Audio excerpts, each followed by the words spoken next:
80 वर्ष नव्हता. विश्वास ठेवणं सुद्धा तेवढं गरजेचं म्हणून आम्ही विश्वास ठेवला. आंदोलन करण्याची वेळ आमच्यावर येणार नाही ना. आता जर आंदोलन करायची वेळ आली तर अवघड होऊन जाईल सरकारचं. कारण मग पुन्हा गय नसती. कारण शेवटी मला समाजापेक्षा मोठं कोणी नाही.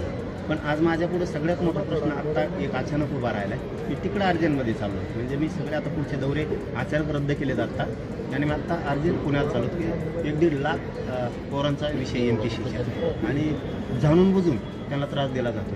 त्यांची काही चूक नसताना बघा MPC UPC सारखे शिक्षण हे सोपे नाहीत पत्रकार बांधवांना.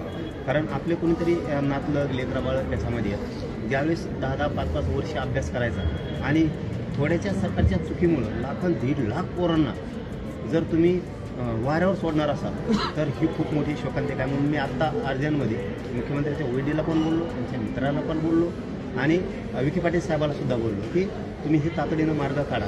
आता विखे पाटील साहेबांनी सांगितलं की 15 ते 20 मिनिटात आम्ही